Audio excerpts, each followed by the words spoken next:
बिस्मिल्लाहिर्रहमानिर्रहीम। अस्सलामुअलैकुम। उम्मीद करता हूँ आप खैरियत वाफियत से होंगे। आज जो टॉपिक हम डिस्कस करने जा रहे हैं वो इनकम टैक्स रिटर्न के हवाले से है।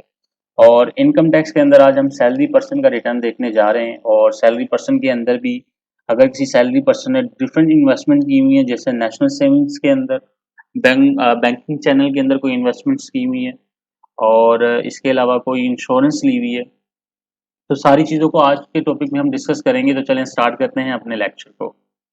ठीक है जी, आपने आना है आयरस के ऊपर। देखिए मैं ऑलरेडी लॉगिन हूँ और ये इंटरफेस आ रहा है आयरस 2.0 में। हमारा पहला रिटर्न है, इसके ऊपर मैंने डिटेल में वीडियो बनाई है, आप वहाँ चेक कर सकते हैं। तो ये हमारे पास इंटरफेस आ रहा है।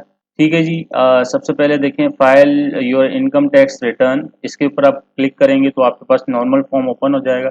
टैक्स ईयर 23 का हम रिटर्न फाइल करने जा रहे हैं, तो ये सिलेक्ट कर देंगे 1 जुलाई से 23 तक। सेकंड डिक्लेरेशन पे आकर रिटर्न स्टेटमेंट एंड ओरिजिनल के अंदर नॉर्मल रिटर्न इंडिविजुअल एओपी वाला फॉर्म हम ओपन कर लेंगे, टैक्स ईयर 23। इसको ओपन करके कंटिन्यू कर देते हैं। ठीक है जी, हमारे पास ये फॉर्म ओपन हो जाएगा। सैलरीज के अंदर पहला जो 1009 वाला कोड है, इसके ऊपर आके हमने अपनी सैलरी मेंशन कर देनी है 699300। और एग्जाम्प्टेड अमाउंट हमने सेकंड वाले कॉलम में एग्जाम मेंशन करनी है, और इसको कैलकुलेट कर देंगे हम। ठीक है, ये हमने कैलकुलेट कर ली। टोटल 646805 की हमारी नॉर्मल आ गई, नॉर्मल इनकम आ गई। ठीक है जी, तो उसके बाद हमने आना है टैक्स चार्जेबिलिटी के ऊपर। और सब पहले आ जाते हैं हम कंप्यूटेशंस के ऊपर, ताकि टैक्स चेक कर लेते हैं कितना टैक्स बना। 1170 रुपये हमारा 6,46,000 के ऊपर हमारा जो टैक्स बना है वो 1170 रुपये बना है। ठीक है, फाइनल एंड फिक्स के ऊपर आना है। इधर आके हमें जो नेशनल सेविंग से प्रॉफिट मिला होगा वो हमने यहाँ आके मेंशन करना है। ठीक है जी,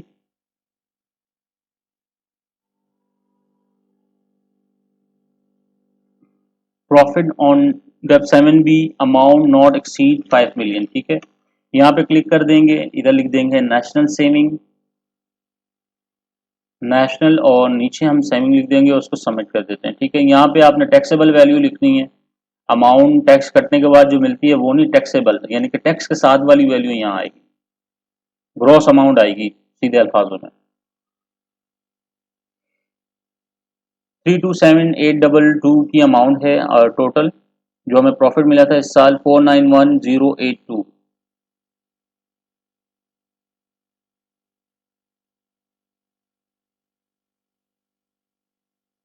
ठीक है, सेकंड में आके हमने क्या करना है, एमबीएल जो मिजान से हमें प्रॉफिट मिल रहा है वो मेंशन करेंगे हम।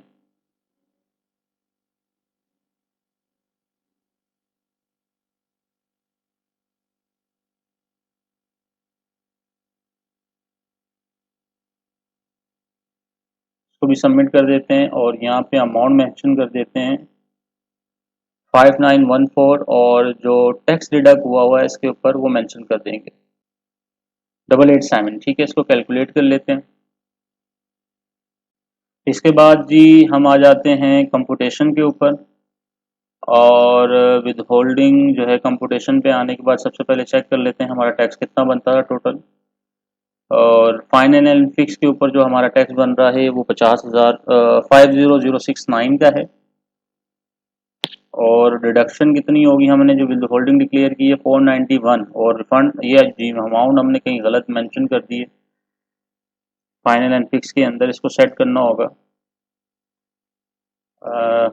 फाइनल एंड फिक्स के अंदर हमें जाना होगा। ठीक है, ये देखें 491, यहाँ पे ये अमाउंट हमने नेशनल सेविंग की जो अमाउंट थी टैक्स की वो हमने गलत मेंशन कर दी। तो ये चेंज कर लेते हैं दोबारा से।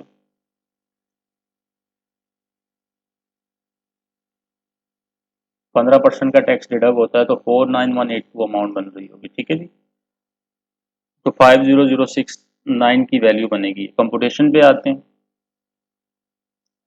और हमारा जो टैक्स अभी बन रहा है वो 1170 रुपये है जो हमें पे करना है। टोटल टैक्स चार्जेबिलिटी 51,000 रुपये है, और 50,000 फाइनल के अंदर था। सैलरी टैक्स अगर आपका डिडक्ट हुआ होगा तो सैलरी वन सेक्शन 159 के अंदर आपने मेंशन करना है। और इसके अलावा टेलीफोन या सेल फोन पे अगर आपका टैक्स डिडक्ट हुआ होगा तो आपने यहाँ मेंशन कर देना। जैसे सेल फोन पे आपकी सिम आपके नाम पे होगी, उस पर जो टैक्स डिडक्ट हुआ होगा वो आपने यहाँ मेंशन करना है। ठीक है जी,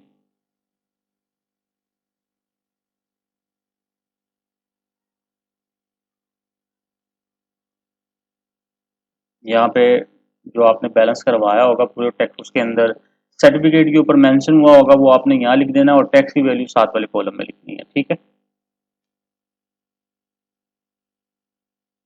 713 टोटल बैलेंस करवाया था, 107 रुपये इसके ऊपर डिडक्ट हुआ है। अच्छा, इसके अलावा अगर कोई और नंबर आपके नाम पे है उसके ऊपर आपने अगर बैलेंस करवाया है और टैक्स डिडक्ट हुआ है, वो भी आपने यहाँ मेंशन कर देना है। रॉन्ग, और नंबर आपने यहाँ मेंशन करना है, अगर नंबर है तो अ, याद है तो नंबर मेंशन कर दें, अदरवाइज ये लिख दें। ठीक है जी,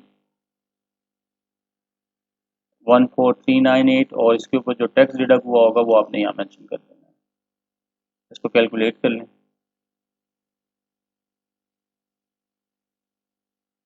ठीक है जी, इसके अलावा अगर आपने घर का कोई मीटर लगवाया है अपने नाम पे तो वो मेंशन होगा जी। Electricity bill of commercial meters, इधर आके अगर इसके ऊपर आपका टैक्स डिडक्ट हुआ होगा तो आपने यहाँ मेंशन कर देना। ठीक है, अगर मीटर नया लगवाया होगा तो उस पर फर्स्ट टाइम यानी कि टैक्स डिडक्ट होता है, वो यहाँ मेंशन हो जाएगा।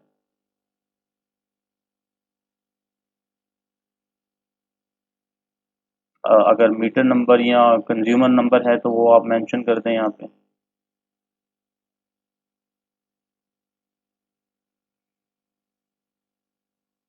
ये 3 मीटर लगवाए हैं, उसके साथ ही यानी कि पूरा अमाउंट इधर ही मेंशन कर रहे हैं हम एक साथ। ठीक है जी, आप अलग अलग भी मेंशन कर सकते हैं, एक साथ भी कर सकते हैं, लेकिन कंज्यूमर नंबर लिखना जरूरी है। ठीक है,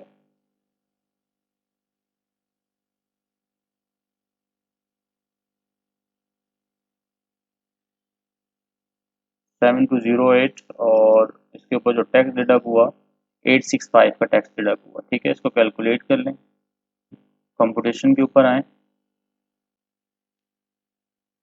कंप्यूटेशन के ऊपर क्लिक किया तो ये देखें टोटल जो है हमारा टैक्स जो डिडक्ट हुआ है वो 52919 का है, और हमारा रिफंड आ गया है 1680। ठीक है,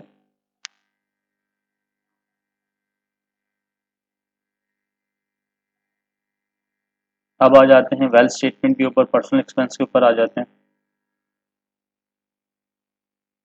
और हाउस एक्सपेंस के ऊपर आप लिख दें जो लमसम अमाउंट आपकी है। अगर आपके पास डिटेल अलग अलग है तो यहाँ मेंशन कर दीजिएगा। यहाँ पे जो इंश्योरेंस आप ईयरली दे रहे हैं, पूरे साल की इंश्योरेंस जो आपने ली हुई है, तो वो वैल्यू मेंशन करनी है जो आप पे कर रहे हैं ड्यूरिंग द ईयर, जो पे आपने की होगी जुलाई से जून में। तो जितनी भी अमाउंट बनती है, दो इंश्योरेंस है, तीन, उनको क्लब करके यहाँ मेंशन कर दें। तो हाँ, ये बन रही है 62 इंश्योरेंस है, 61903 की अमाउंट बन रही है। ठीक है, और बाकी जो आपके घर के एक्सपेंस में हमें अलग अलग, अगर आपके पास डिटेल बनी है तो अलग अलग मेंशन कर दें, अदरवाइज इस तरह मेंशन कर दें। ठीक है जी,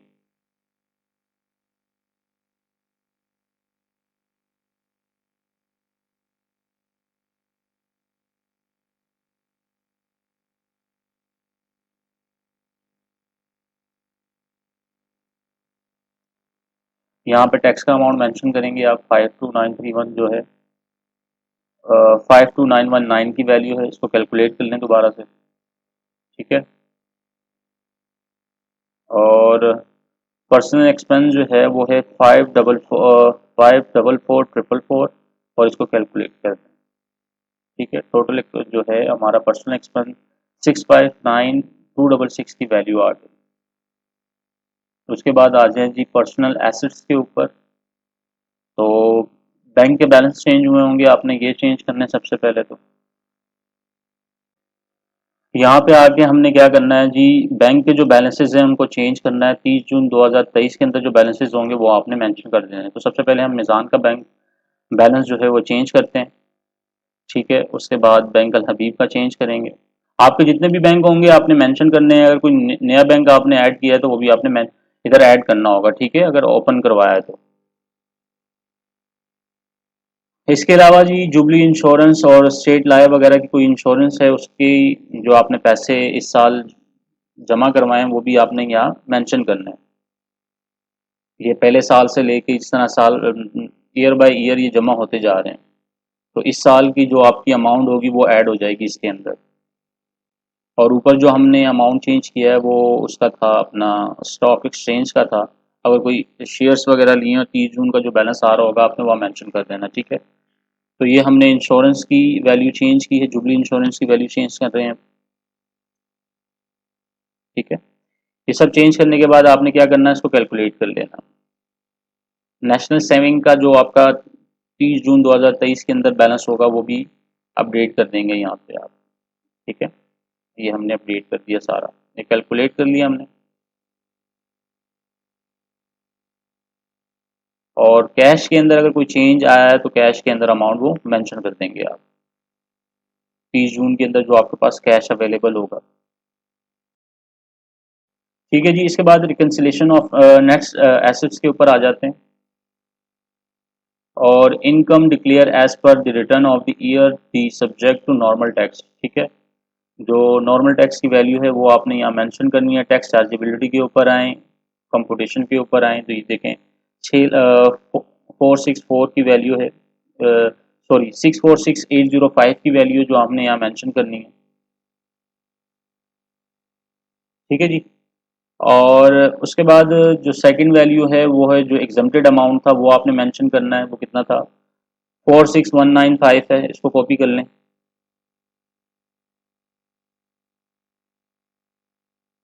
इधर आके इसको मेंशन कर, नीचे आके सेकंड वाले कॉलम पे एग्जम्प्टेड फ्रॉम टैक्स यहाँ मेंशन कर देंगे, कैलकुलेट कर दें। और फाइनल एंड फिक्स के अंदर आके इसकी वैल्यू यहाँ से हम ले लेंगे 333, दोनों को मर्ज करके ले लेंगे, ठीक है। 333796 की वैल्यू है। तो वेल्थ स्टेटमेंट में दोबारा आते हैं और रिकन्सिलेशन ऑफ नेट एसेट्स के ऊपर आते हैं और फाइनल के अंदर आके हम इसको मेंशन कर देते हैं, ठीक है। कैलकुलेट कर लें, ठीक है जी। ये आपका ज़ीरो हो गया, रिकन्सिलेशन कंप्लीट होगी, इनफ्लो आउटफ्लो ओके हो गया जी। उसके बाद आपने क्या करना है, आपने आना है, सेव कर लें इसको। ये हमने सेव कर लिया। फिर आए एट्रीब्यूट के ऊपर और यहाँ पे आके आपने क्या करना है, रेसिडेंट स्टेटस के ऊपर आपने रेसिडेंट क्लिक कर देना। अगर नॉन रेसिडेंट है तो नॉन रेसिडेंट क्लिक कर दीजिएगा, ठीक है जी।